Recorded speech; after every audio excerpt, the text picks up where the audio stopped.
markets? Oh, absolutely. Thank you for having me. Well, yeah, excited to be here. This is something we've definitely been working on for a number of years with relative success and a lot of failures along the way as well. Definitely, so kind of a little bit of background. We founded the company in early 2010, my brother and I in Boulder, Colorado. Early on, had definitely some interesting experiences as far as dealing with local regulatory and state regulations as Colorado began developing their markets. In 2014, I helped co-found the American Trade Association for Cannabis and Hemp based out of Philadelphia. Did a lot of work on the East Coast as far as building out basically Pennsylvania, Florida, and a couple other markets with primary focus on the Pennsylvania market. So definitely gained a lot of experience as far as working cross coast and looking at the way that different markets not only developed but then also rolled out. Last year, became a founding board member of the Cannabis Trade Federation, and been heavily working in DC with both organizations over the past 6 months, especially. Working on Capitol Hill with a number of different bills and sponsors, and trying to figure out what the best way is to progress this industry forward on a national basis. Denver Packaging Company is our manufacturer and distributor of Keef products in Colorado. It's currently the only vertical one that we own. We have a couple more, I'll get into it, that we're looking at taking from licensing to vertical ownership. As I said, Keef Brands, originally born in Boulder, Colorado, and so we came with the idea about December of 2009. Launched the brands originally in January of 2010. Got quick market penetration. By the end of 2010, we were at about 80% penetration into the Colorado market. It definitely, since then, we originally started with a baseline of products, at the very top there, the soda brands, and moved into some other product lines over the course of the past 9 years. We launched our vape pens and concentrate lines in about 2012-13. Since then, we've expanded them into both relationships with packs and then our own private line of vape pens. Keef Sparkling was our first zero-cal sparkling water. I think the first one in the country. We launched that in 2016 or 17. Keef Life is basically a vitamin water style product, 100 milligram. So we basically vary 10 milligram or 100, depending on the market and the regulations. We'll get more into kind of how that works in a little bit.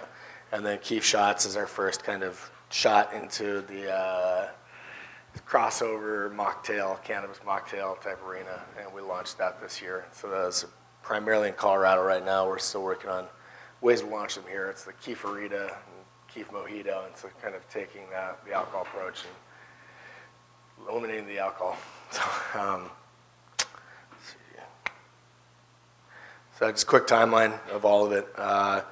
2015 and 14 really, I'll go back to 2010. So our licensing model, which is currently what we primarily operate under, really got developed out of necessity in 2011. The story behind it, basically, we launched in Boulder, Colorado originally in a pharmaceutical grade manufacturing facility. Beautiful facility, thought we'd be in it forever. We dumped about right under $1 million worth of tenant improvement into it in 2011. Built out a couple hundred light grow. We're on track to build it out. We had about 75 lights in. Clean room technology. We had a triple 20-liter Eden machine running in there, and really thought that we were positioned very well for massive expansion. And then in September of 2011, the city of Denver came out with a rule that basically said if you couldn't get your facility inspected by wholesale food manufacturing inspection service, you could no longer sell into the Denver market. Being that Denver represented about 60 to 70% of our total market in Colorado, we frantically tried to get someone to come and inspect the facility. It was basically a power play by Denver to move jobs to Denver, knowing that they had, based on municipal size and population, they actually had the only wholesale food inspection service in the state within a municipality. All the other cities relied on the FDA. So we could not get anyone from Boulder to come up and look at the facility. They gave us about 60 days to move, so we had to shut down the facility. And basically the only way to keep the brand on the market at that time, we'd spent all of our capital building it out, was to pull all the machinery that wasn't bolted down and find a partner in Denver that we could license the brand to. So we really, out of necessity, were forced to build this licensing model very early on. We then licensed it down to a manufacturing facility in Denver where we operated until about 2014 when we founded the Denver Packaging Company. Basically took that licensing model, and then in 2017, really in 16, we started exporting the licensing model to other markets, beginning with Arizona, and then California quickly after that. California, we licensed with Kiva Confections early on, and looking at the licensing model, some of the things that we looked at right out the gate, especially from a brand standpoint, whether you're launching a flower brand or a beverage brand, they're all pretty much, you're looking for distribution. Kiva being one of the larger distributors and older manufacturers, we thought would be a very good kind of place to start in that market. Originally, we were looking at a cross-licensing deal, similar to what we had done with Bang Chocolate. We had actually brought Bang Chocolate out to Colorado in 2013, which was really kind of one of the first big licensing deals to take a California brand to Colorado. We operated them for about a year and a half while they got kind of up and running, and they decided to move on to build out their own facility down south. So we took that same model, and after we'd gotten our experience in Colorado, went out to California with Kiva. That was their first licensing agreement as well, so it's kind of their first stab at bringing someone in to California. Under the medical rules, it worked pretty well. We got launched and we're in about 400 accounts within about a year and a half. And then the adult use bill passed here. Kiva exploded and kind of started bursting at the seams and couldn't find a new space quick enough for us to expand with them. So we ended up looking for a new partner here in California and relaunched finally this year with CannaCraft out of Santa Rosa. So one of the things there, once again, we were looking for and got the other experience in other markets, Michigan being one where we partnered with the old Miller Coors distributor operators there. So understanding that beverages definitely, once again, nuances within every product that you may do. Beverage is not the easiest product to distribute compared to vape pens or other smaller units. And one single vape pen is wholesale value, same as about 4 sodas. So when you talk about that type of volume and what it takes from not only just a sheer volume standpoint, but an actual physical volume, beverage can be very difficult. CannaCraft, obviously having launched the Hi-Fi Hops product in conjunction with Lagunitas here, had the infrastructure already in place to successfully take beverages into this market. In addition to that, we found a lot of synergies between the two organizations. My brother and I also co-founded in 2012 a company called IES, Isolate Extraction Systems. My brother still operates that company as the CEO. So in working together between the two companies, it also helped us kind of with the national expansion, being that we sold several hundred machines out into the market. We had a lot of experience working with operators in a number of states, not only from a regulatory standpoint, but also from sheer build out, everything, and understanding those markets. So definitely a lot of crossover between the two and experience that we were able to share with each other. So to continue on, I'll get to this slide a little bit, some pros and cons of licensing, but Nevada has definitely probably been one of our most challenging states from a product and packaging standpoint. There's still a lot of gray area, and it's mostly, they say it's all written, but it's definitely been difficult. The regulators there can kind of make up the rules as they go. So from a packaging standpoint for us, we've been through 2 bottling machines, trying to figure out what they will and won't allow us to package in. 2 different regulators telling us 2 different things, and so that it definitely some interesting dynamics when you are running state to state. Puerto Rico, obviously the farthest one away from a logistical standpoint, hasn't been the easiest. From a market standpoint, it's been a fantastic market for us. Very concentrated population of 2 million people on the island. The regulations are pretty lax right now still. They are developing out the model with adult use more than likely coming within the next 2 years. So we're the first Latin country that I can see that, you know, obviously attached to the United States that will go adult use. Jamaica is moving along. They still do not allow edibles in Jamaica, so we're strictly doing the concentrate products in that market right now. We have hopes by the end of this year, hopefully have our Massachusetts operation up and running and Washington State. The Washington model is definitely one that, from a pros and cons standpoint, is a difficult one. It was one that we wanted to enter into for a long time. You know, in looking at it and understanding the differences, and we'll get to it from the distribution side, there are some issues there with distribution that make Washington a very challenging market for wholesale operators. So once again, going back to the kind of pros and cons, one of the biggest pros of licensing is speed to market. That was looking back at the story from 2011. Had we not been able to develop that, I don't know that the brand would still be alive. It allowed us to get back on the market very quickly without losing a whole lot of accounts. Much lower CapEx when you're talking about building out your own facility, staffing it, everything that goes into that. Like I said, whether it's with flower or anything, it's your much higher CapEx to build out your own facility. And then the biggest one right now, reduced 280 exposure. Most of the licensing models are done properly with your, you know, proper tax counsel. You can maneuver around the 280E exposure issues relatively easily, whereas as an operator that's actually touching the flower or touching, you know, any of these products, you're going to be subject to 280E tax liabilities, which currently are not fun to deal with. Big cons, obviously low operational control. We've run into that. It's probably been our biggest issue running state to state, is translating SOPs from one operator to another can be very challenging. So it also, you know, definitely you can look at it both ways. It's a double-edged sword. In having to teach other people the SOPs, you definitely find where all the flaws in your SOPs are. So it's definitely helped us to create a very strong book of operating procedures to be able to help even our own operation back home in Colorado. So said it's definitely the biggest challenge that we've found over the years, replicating that so you get a consistent product across all market. Another one, reduced ability to capture top-line revenue. When you're looking at a licensing model, you're definitely not capturing all of that top line unless you have some type of a co-packing, and then once again you're exposed to 280E. So it's right now there's definitely some nuances between the two, and that ability to capture top line revenue for a bunch of MSOs that are public right now is very important.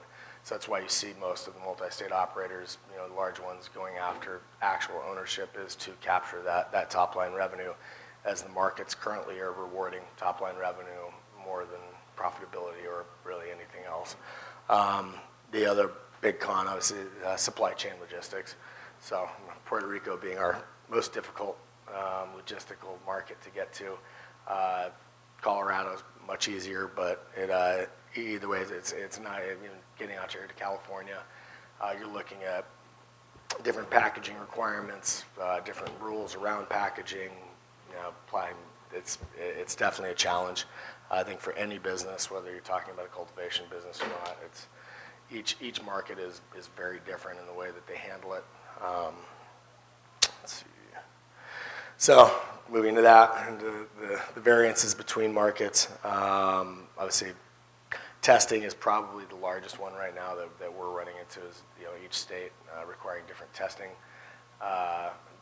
for different pesticides or cannabinoids, terpenes, all of that. So in looking at the packaging requirements, everything that goes into that, and then even beyond that with the testing, looking at your ingredients. So in creating edible products, you know, there's some horror stories out there of people going out buying, you know, supposed organic flavoring. That organic flavoring comes in, you put it in a product, the product goes out for testing, batch testing, and the issue is, you know, if you go into Whole Foods, but 99% of all of the products in the produce section would fail pesticide testing based on almost any state's pesticide testing rules right now. So that same produce is extracted and put into flavoring for food products. So a lot of what you're seeing, the stories starting to trickle out is edible products and concentrates that are using, plant-based, plant-derived flavors failing for pesticides, and it's not coming from the actual cannabis, it's coming from the food-grade additives that are going into the product. So, one of the big issues, obviously, running state to state is certain states don't test for some of them, others do, so it's really can be a challenge when you're looking at multiple different markets and looking to release the same product and keeping that product consistency flowing through. Packaging standpoint, again, that's packaging testing, all of that. Each market is different. Like I said, our biggest horror story is probably in Nevada. We went in thinking, reading the regulations, had our attorney tell us, okay, you're good to go in aluminum can bottles. They're opaque, child-proof, all of that. Single use. They didn't understand apparently, and it was the regulator we dealt with kind of made it up. We still feel. They basically told us, well, it has to be resealable, even though it was a single-use 10-milligram product. The package that we had was a pop top, which was sufficient for childproofing in every other state. Well, it turned out Nevada really didn't care about the childproofing. They had the exit packaging. So we had to switch the bottling machine out for a 12-ounce glass bottle that had a twist-off cap on it. So now it was not child-proof, it was glass, so we had to shrink wrap it to get it to be opaque. Launched it into the market, and then quickly found out that all of the dispensaries on the strip wouldn't carry it because you can't have glass on the strip. So it hasn't been easy, and that's where I went back to the product page. I'm at the top. We've just recently switched over to 12-ounce standard aluminum cans with your cracked top, using, we were able to get the Exto lid child-proofed, and that is a reclosable lid on a 12-ounce two-piece can. So that took us about a year and a half to figure out, small enough bottling line, getting all of it done, but we're about to relaunch onto that market with that product here, hopefully in the next 2 to 3 months. From a marketing standpoint, obviously every state is completely different there. Colorado, you cannot use billboards. California, they're everywhere. In Colorado, you have to prove that 70% of your target market that you're advertising to is above 21. So a lot of digital channels and places like that. It's not that easy to figure out 21 and up. Obviously, you can put digitally an opt-in at 21 and up, but from a magazine standpoint and everything else, you're really relying on these marketers and their word, and they're going to tell you anything to sell you. So not the easiest, and that plays out in every state. And obviously, with regulators looking at the marketing, not wanting to market to kids or anything like that, it's definitely one to keep an eye on. And then B2C distribution, obviously on that level, each state is definitely different. California, you have to have a distribution license, no matter what. All the testing occurs at that distribution level standpoint. Colorado, we may have a distribution license next year, so it's been straight B to B all across the board. And then to the customer. Seed to sale is probably the next biggest, or the biggest regulatory variance, depending on which side of the market that you're in. And then the regulations around that, using Washington, for example, from a batch standpoint, basically in Colorado, I'll use Colorado first, when we manufacture, the product can come off the line. We then have a secondary labeling machine that will slap a batch label onto every single product, which then brings it back on the seed to sale platform to know exactly where it came from each time. And that's done one time, and then it can be shipped out the door. And on the large box or on the large shipment, on our metric, that could be 20 cases or however it may be, but it's all the same label on it. In Washington, every single case and every single unit has to have, right before it's shipped out the door, the dispensary it's going to, all of the batch that it came from, everything. So every single product has to be touched multiple times. So basically, if we were to produce 250 cases on our average batch size would be about that 250 cases times 24 bottles, a number of units. Every one of those would go into storage with no secondary label attached to it. And then as they're picked off the line, they have to be labeled with that batch. So in one unique, one 250 case batch, you could wind up with who knows how many individual labels within it. So whereas Colorado, it's one label on it, it's done the day it's packaged. So a lot of variances like that you want to keep an eye on when looking at markets. The depending on what products that you're looking at. And then finally, social consumption. California, each municipality is different right now. You can't apply for state, basically special use permits currently to allow it. San Francisco, you have a number of dispensaries open right now, like Mo Green's, Barbary Coast, places like that. Harborside's about to launch theirs, hopefully in the next 30 days or so, with full on-site consumption bars. Basically walk in Amsterdam style, consume right there on the spot. Southern California really hasn't licensed that yet. The state's still looking at long-term licensing around that. Colorado, we just passed our social use bill this year. It was vetoed last year by the governor and then passed immediately this year. It allows every single dispensary owner to apply for a secondary on-site consumption permit to be attached to either their current dispensary location via separate entrance or a new location somewhere in the municipality that will allow it. We're very excited for that one, see from a beverage standpoint, and then also flower, the home market, allowing people to have a safe space to consume in on-site, go buy flower, bring it in there, test it. If they like it, they go buy the rest of it. So it's probably the biggest advent that we've had in the last couple of years as far as the actual cannabis market, and I'm super excited to see where that goes. Distribution, kind of getting back to that a little bit, we talked a lot on it, just staying flexible, obviously looking at local regulations. It can be very difficult when you're talking about machinery or manufacturing, but it's something that we've tried to do as much as possible. Central supply chain management, and looking at it, maintaining those vendor relationships, tons of communication. That's probably the most communication we have between our licensees and as a licensor is definitely the communication on the supply chain and maintaining those adequate levels of inventory to make sure you don't never wind up off market. And in order to do that, it's just forecasting, lots and lots of forecasting, and steady communication. So that's about it. Thank you guys. So open up for some questions.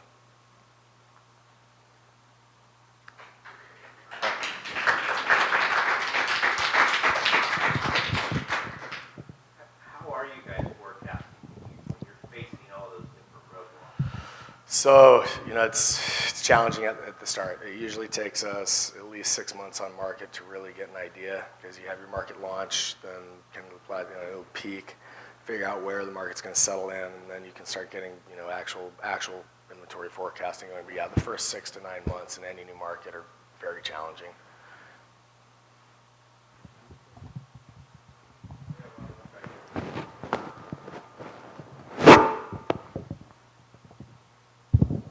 Thanks, Eric. With the opening edible market in Canada, are you guys looking out there at all? Yeah. So we've definitely been. My COO is up in Vancouver right now. We've been up there a fair amount. From the extraction side, we've worked with a number of the large organization LPs up there for a couple of years now, and we're definitely excited about the market. So again, if you talk about packaging variances, the new regulations in Canada are very daunting. You're allowed to have branding about that big on a package. They look like they're retail adult use products look like pharmaceutical packaging, basically.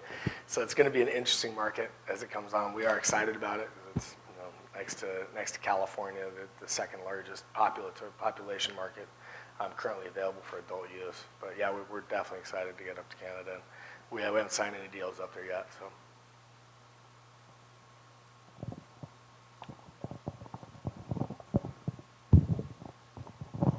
With all your strife and struggle with packaging, have you been able to take a step and do an overview of all the states as a whole to get a generalized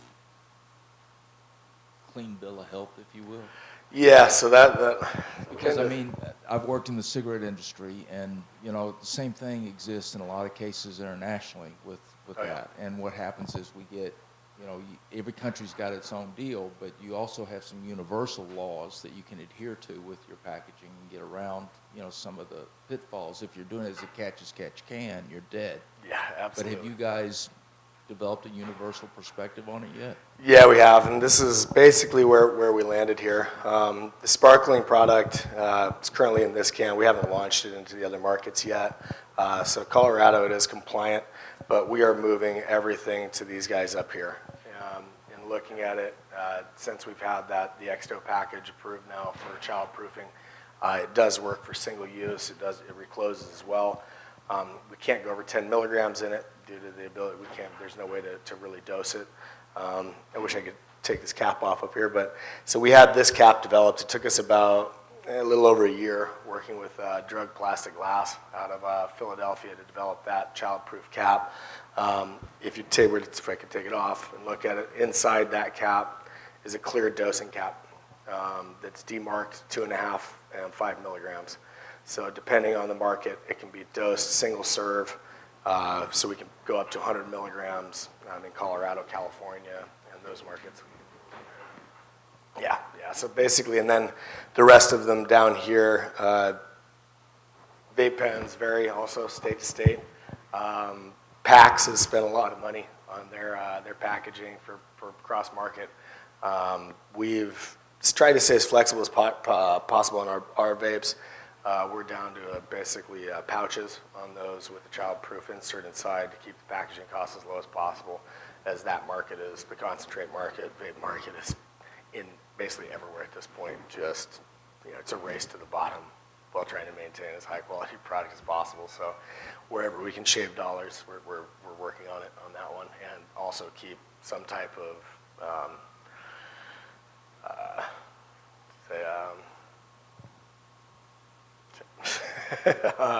uniformity throughout the line. But yeah, that's been the most difficult. Some consistency, something. But right now, if we were to put all the packaging up, we're still at the point where the website would look pretty scattered. But we are definitely working on this right here to get it all down. We're also going through a rebranding right now, so a rebranding process, and we're hoping to have all the new brand. Everything will get unified there. So we've been working with a group out of Oakland. We interviewed about 6 different branding companies and ended up settling. No, we interviewed 6 to do the rebrand. We've done it all ourselves internally up till now. Yeah. Exactly. So we ended up choosing EVB out of Oakland, which had a lot of experience kind of bringing a number of large beverage brands together. And the one that really sold us with them was Jameson, and the rebrand they did, the work that they did with Jameson, bring them back to market and really introduce an old product and bring new life and flavor to it.